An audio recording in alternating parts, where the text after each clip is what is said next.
Welcome to our weekly program, The Inside Story of Chabad in America through the Mindel Archives. Again, this program is a hemshech, a continuation from the last two programs that I showed you. What is, the Rebbe writes, what is a chassid? And I showed you the handwriting of the Rebbe, and you have to listen to them before this one, before you listen to this program. That his whole kavanah, he does it because to make a dir Allah yizbarich b'tachtainim, to bring, that's all he cares, is to no arrogance, no yeshes, just for the Eibishter. That's his whole intention. To bring Zoh in Malchus. This is what we spoke. And to do a favor to Eibishter, in Sava Kadosh Baruch Hu. And we left off last week, Lo Yam Ha'oretz Chosid. The Rebbe writes, Am Ha'oretz cannot be a Chosid. In other words, you don't have to be a Chosid to learn Torah. Everyone learns Torah. But there's a difference how you learn Torah. First of all, you learn Nigla and you learn Chasidus.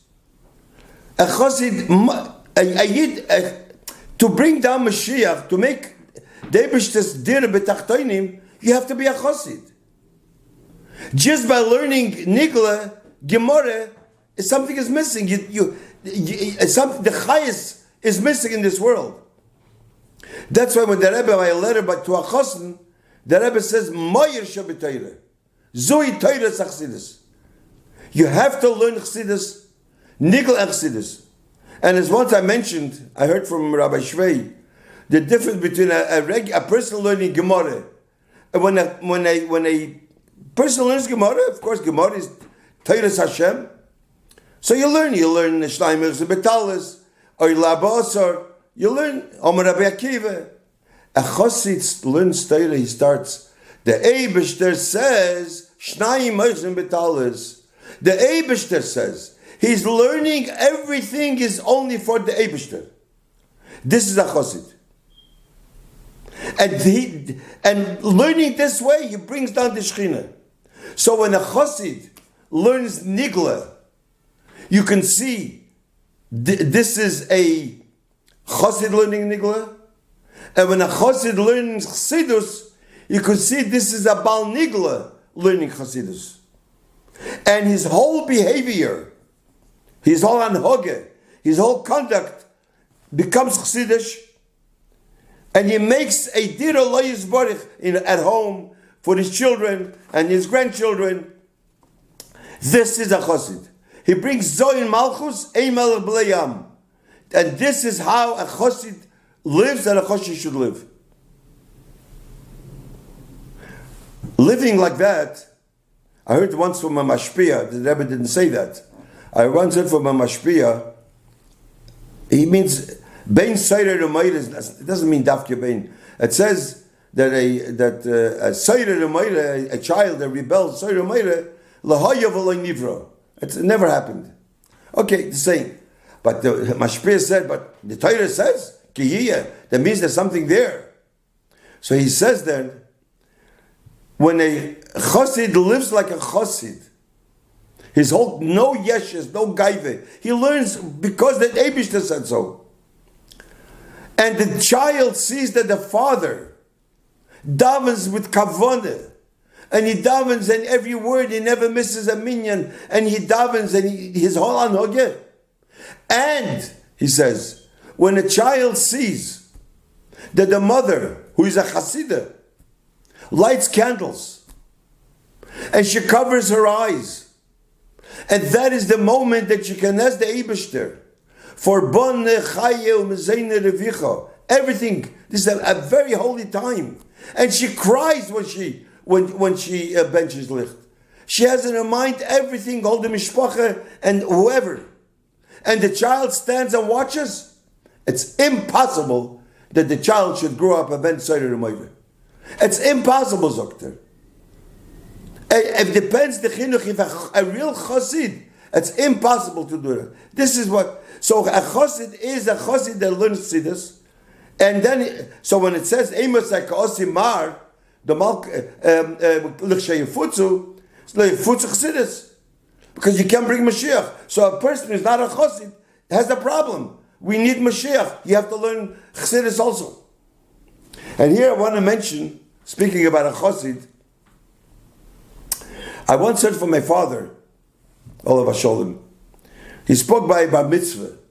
He says, the Rebbe says in the Bar Mitzvah letter to a Bar Mitzvah boy, he should grow up to be a Chassid, a Yerushalayim, and a Lamdan. So my father asked, the Rebbe should have said Yerushalayim first. And by the way, I think that the Frierdiker Rebbe's letter was first Yerushalayim. And the Rebbe, early years, I think I found a letter also of Yerushalayim. But later on, the Rebbe said, Chosid, Yerushalayim, and Lamdan. Why Chosid first? Because in order to be a Yerushalayim, a child, when he becomes Bar Mitzvah, he starts putting on tefillin. He should know that the Iker is, he does it because the Eibishter said.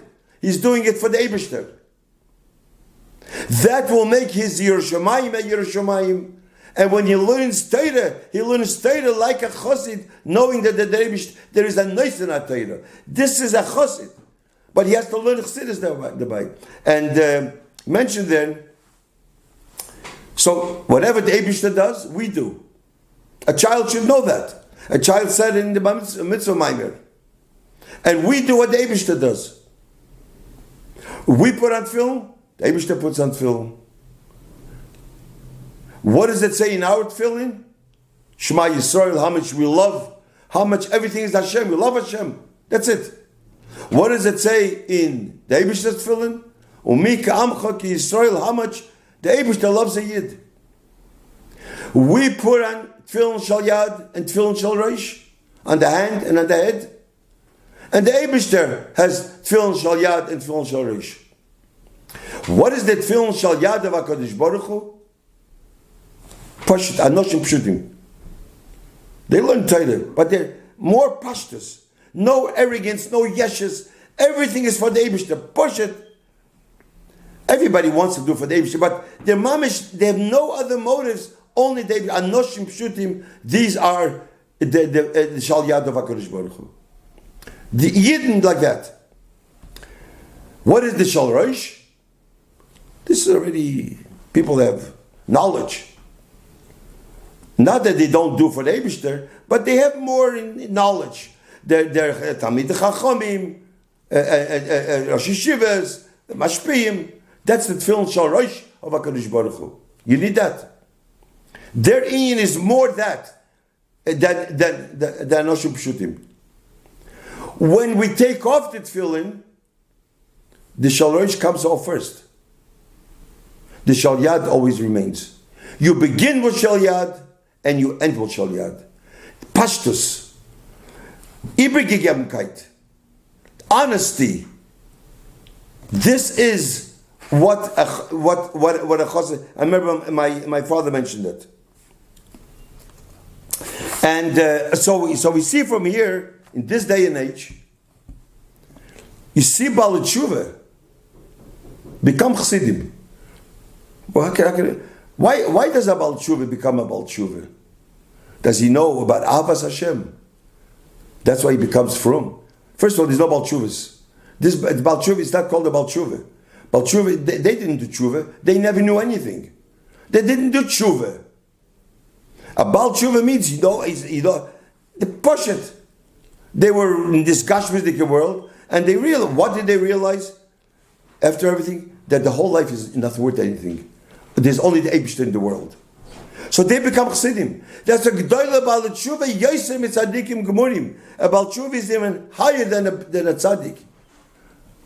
Because what they can reach, they reached the level from nothing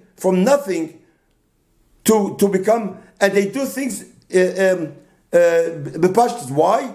Why are they in this world? They realize that they're in this world because God put them into this world to serve God, to make a dira le'yizbarich. This is what.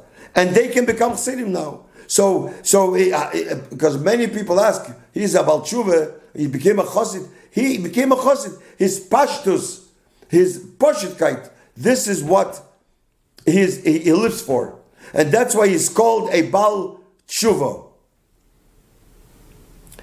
And this is the tefillin shayadav HaKadosh Baruch Hu. So, a chassid, how do we see a chassid?